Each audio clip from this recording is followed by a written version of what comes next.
Hello प्यारे विद्यार्थियों, तो कैसे हैं आप सभी।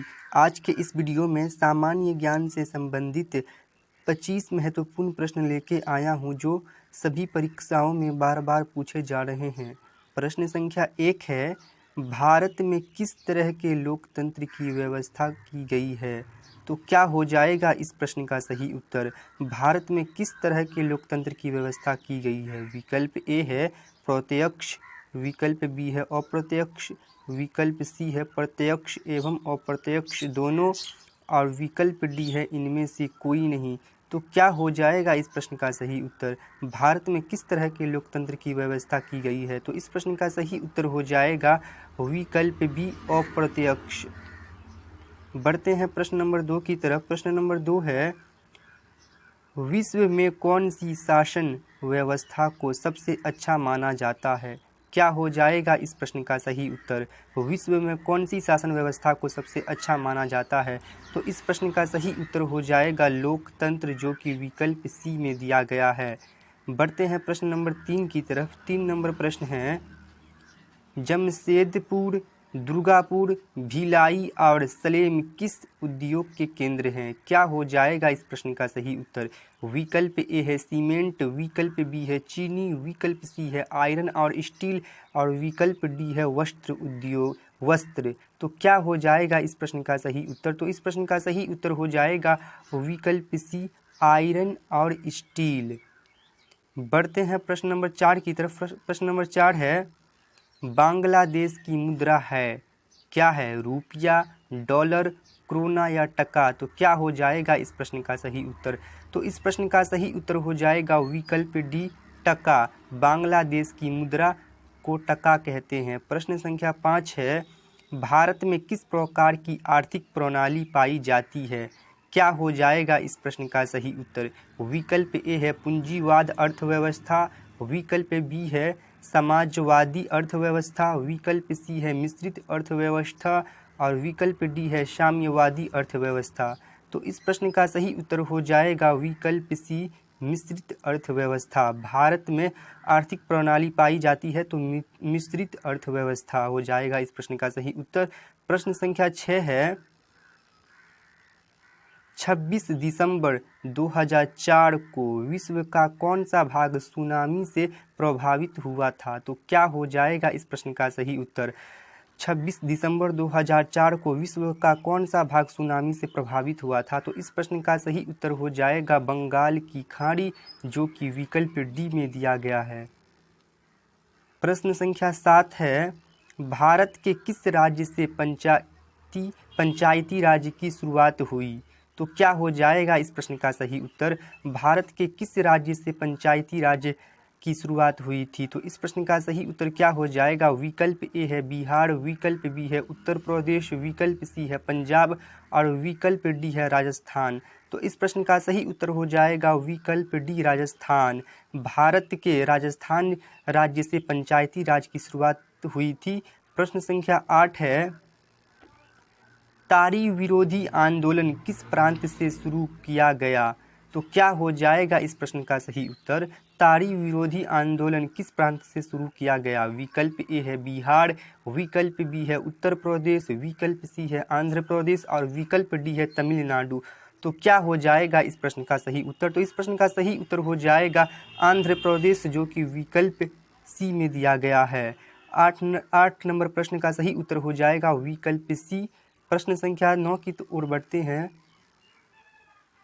इस प्रश्न है, सौर ऊर्जा के उत्पादन के लिए सर्वाधिक उपयुक्त राज्य है। तो क्या हो जाएगा इस प्रश्न का सही उत्तर। सौर ऊर्जा के उत्पादन के लिए कौन सा राज्य सर्वाधिक उपयुक्त है।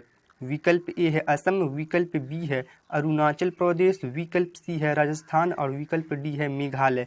तो क्या हो जाएगा इस प्रश्न का सही उत्तर। तो इस प्रश्न का सही उत्तर क्या हो जाएगा। तो इस प्रश्न का सही उत्तर हो जाएगा राजस्थान, जो कि विकल्प सी में दिया गया है।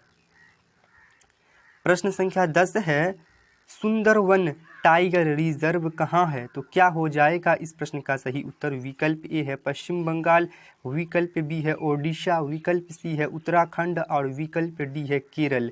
तो क्या हो जाएगा इस प्रश्न का सही उत्तर। सुंदरवन टाइगर रिजर्व कहाँ है। तो इस प्रश्न का सही उत्तर हो जाएगा विकल्प ए पश्चिम बंगाल। बढ़ते हैं प्रश्न संख्या 11 की तरफ। 11 नंबर प्रश्न है, भारत में सबसे लंबा बांध कौन है? तो क्या हो जाएगा इस प्रश्न का सही उत्तर? भारत में सबसे लंबा बांध कौन है? तो क्या हो जाएगा इस प्रश्न का सही उत्तर? विकल्प ए है भाखड़ा नांगल बांध, विकल्प बी है नागार्जुन सागर बांध, विकल्प सी है हीराकुंड बांध और विकल्प डी है टेहरी बांध। तो क्या हो जाएगा इस प्रश्न का सही उत्तर? तो इस प्रश्न का सही उत्तर हो जाएगा हीराकुंड बांध, जो कि विकल्प सी में दिया गया है।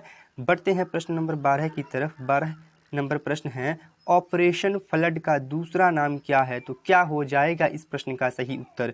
ऑपरेशन फ्लड का दूसरा नाम क्या है? विकल्प ए है हरित क्रांति, विकल्प बी है पीली क्रांति, विकल्प सी है श्वेत क्रांति और विकल्प डी है नीली क्रांति। तो क्या हो जाएगा इस प्रश्न का सही उत्तर? ऑपरेशन फ्लड का दूसरा नाम क्या है? तो इस प्रश्न का सही उत्तर हो जाएगा श्वेत क्रांति, जो कि विकल्प सी में दिया गया है। प्रश्न संख्या 13 की ओर बढ़ते हैं। प्रश्न है, कांडला विशेष आर्थिक क्षेत्र कहाँ है?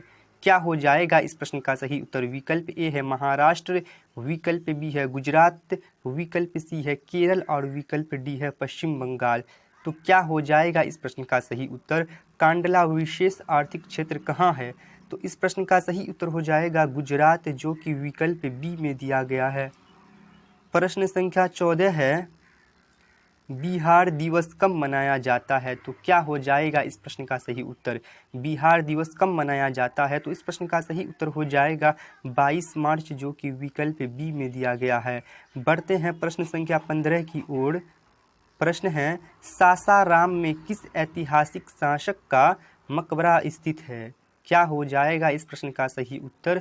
सासाराम में किस ऐतिहासिक शासक का मकबरा स्थित है? विकल्प ए है अलाउद्दीन खिलजी, विकल्प बी है औरंगजेब, विकल्प सी है शेरशाह सूरी और विकल्प डी है कुतुबुद्दीन ऐबक। तो इस प्रश्न का सही उत्तर हो जाएगा शेरशाह सूरी, जो कि विकल्प सी में दिया गया है।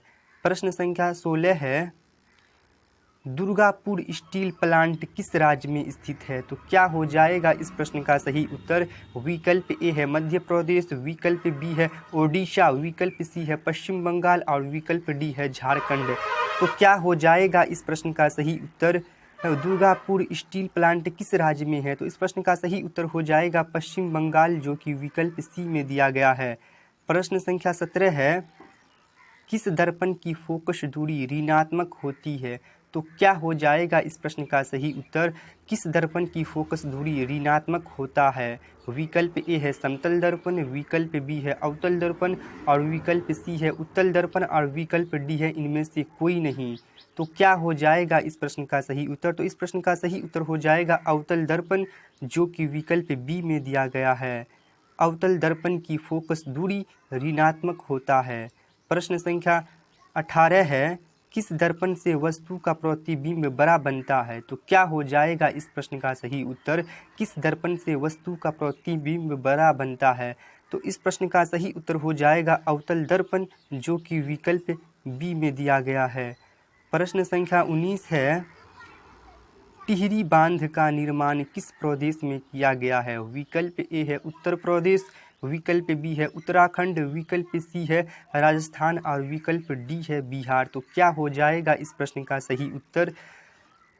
तो इस प्रश्न का सही उत्तर हो जाएगा उत्तराखंड, जो कि विकल्प बी में दिया गया है। टिहरी बांध का निर्माण उत्तराखंड में किया गया है। प्रश्न संख्या 20 है, पोटेशियम की परमाणु संख्या क्या है? तो क्या हो जाएगा इस प्रश्न का सही उत्तर? पोटेशियम की परमाणु संख्या क्या है? तो इस प्रश्न का सही उत्तर हो जाएगा विकल्प सी 19 हो जाएगा इस प्रश्न का सही उत्तर। पोटेशियम की परमाणु संख्या 19 है। बढ़ते हैं प्रश्न संख्या 21 की तरफ। प्रश्न है, मोटर गाड़ी के चालक के सामने सामान्यतः लगा रहता है। विकल्प ए है समतल दर्पण, विकल्प बी है उत्तल दर्पण, विकल्प सी है अवतल दर्पण और विकल्प डी है उत्तल लेंस। तो क्या हो जाएगा इस प्रश्न का सही उत्तर? मोटर गाड़ी के चालक के सामने सामान्यतः लगा रहता है कौन सा दर्पण? तो क्या हो जाएगा इस प्रश्न का सही उत्तर? तो इस प्रश्न का सही उत्तर हो जाएगा उत्तल दर्पण, जो कि विकल्प बी में दिया गया है। प्रश्न संख्या 22 है, एड्स रोग का प्रमुख कारण है, क्या है? विकल्प ए है असुरक्षित यौन संपर्क, विकल्प बी है खून की कमी, विकल्प सी है विटामिन की कमी और विकल्प डी है पोषण की कमी। तो क्या हो जाएगा इस प्रश्न का सही उत्तर? एड्स रोग का प्रमुख कारण क्या है? तो इस प्रश्न का सही उत्तर हो जाएगा विकल्प ए असुरक्षित यौन संपर्क। प्रश्न संख्या 23 है, प्रकृति में ऊर्जा का मुख्य स्रोत है, विकल्प ए है कोयला, विकल्प बी है सूर्य, विकल्प सी है पानी और विकल्प डी है कागज। तो इस प्रश्न का सही उत्तर हो जाएगा सूर्य, जो कि विकल्प बी में दिया गया है। प्रकृति में ऊर्जा का मुख्य स्रोत सूर्य है। प्रश्न संख्या 24 है, दाढ़ी बनाने में कौन सा दर्पण उपयुक्त होता है? तो क्या हो जाएगा इस प्रश्न का सही उत्तर? तो इस प्रश्न का सही उत्तर हो जाएगा अवतल। तो विकल्प सी में दिया गया है। इस प्रश्न का सही उत्तर हो जाएगा विकल्प सी अवतल। दाढ़ी बनाने में उत्तल दर्पण का उपयोग होता है। इसी प्रश्न को दूसरे तरीका से भी पूछ सकता है, देखते हैं वो तरीका कौन है। प्रश्न है, हजामत बनाने के लिए व्यवहार किया जाता है, वो उसी प्रश्न को घुमाकर पूछ लिया गया है। तो क्या हो जाएगा इस प्रश्न का सही उत्तर? हजामत बनाने के लिए व्यवहार किया जाता है किस दर्पण का? तो इस प्रश्न का सही उत्तर हो जाएगा अवतल दर्पण का, जो कि विकल्प बी में दिया गया है। एक प्रश्न आप लोगों के लिए है, इस प्रश्न का उत्तर आप लोग कमेंट में करके बताइए। प्रश्न है, समतल दर्पण का रेखीय आवर्धन होता है, इस प्रश्न का सही उत्तर आप लोग कमेंट में करके बताइए। मिलते हैं किसी अगले वीडियो में, आज के लिए बस इतना ही। धन्यवाद।